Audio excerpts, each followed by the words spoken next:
Greetings, this is Griff Ruby with part 3 of Sedevacantism, the Catholic Perspective. As I stated at the end of segment 2, I was going to be applying that bigger picture which I described regarding Lumen Gentium and its little subsistent phrase, how this applies to specifically the question of the papacy. Personally, I think this is a little out of sequence. It's better to explore some of the other ramifications first, because that's where we can really see the truth of it in a lot of other ways that are less controversial. But since the series is focusing on the question of the Vatican leader and of the papacy, we're going to do this a little out of sequence and go directly to this question. What did subsisting do to the nature of the authority of the man who rules from Vatican City? That's what it did. That's what this is about. When the new doppelganger parallel organization was created with Lumen Gentium, such that its boundaries were no longer intrinsically identical to the boundaries of the real Catholic Church, the real mystical body of Christ, and even more explicitly, that there could exist not merely individual souls, but even elements of truth and sanctification, which is to say, jurisdiction and faculty holding clerics with the authority to guide, rule, and govern and sanctify in the name of the Church, but without being answerable de jure to the Vatican leadership.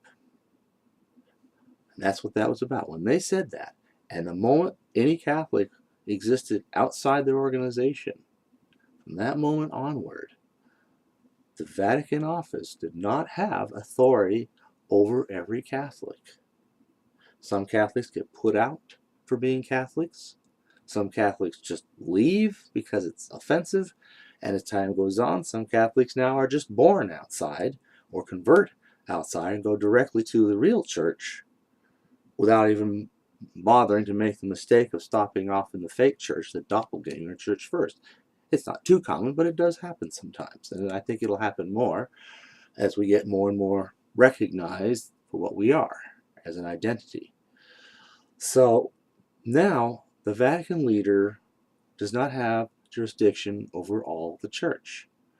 Well, what that really means is he has stepped out of one office and into another.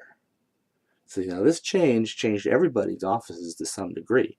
A bishop's authority can change somewhat too. In future installments we'll explore that in more detail, but picture hypothetically, if possible, a legitimate bishop of some diocese were to be transferred over to being the abbot of some religious order, so that where before his jurisdiction was total over this one territory, it's now relative over the individuals of his order scattered throughout the world.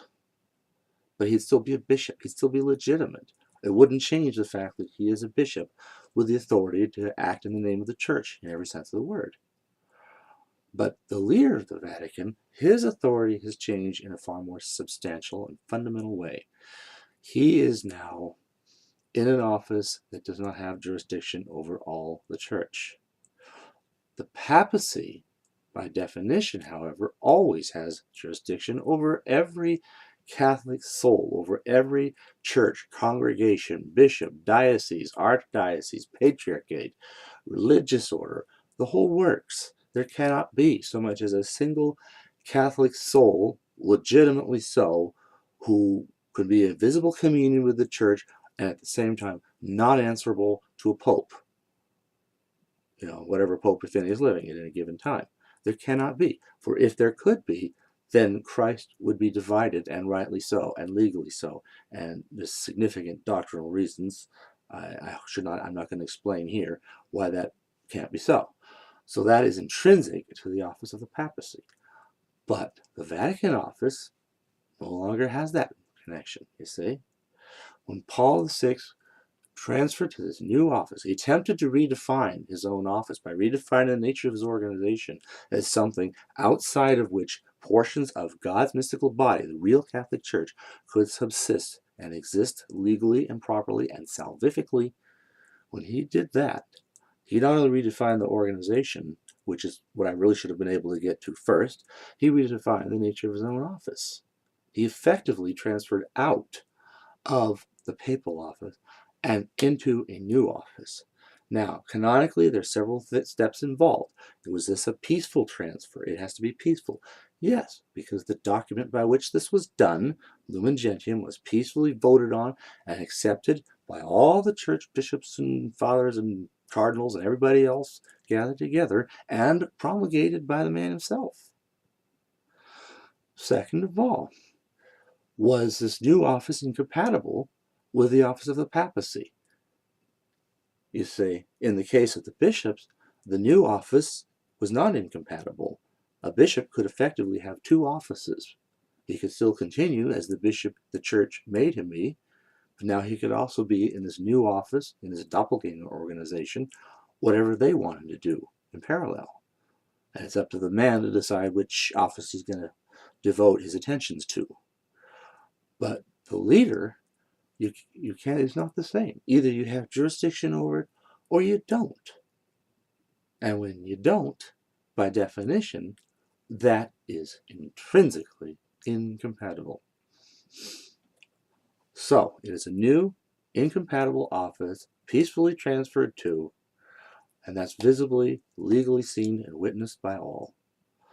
That is not a judgment of the man.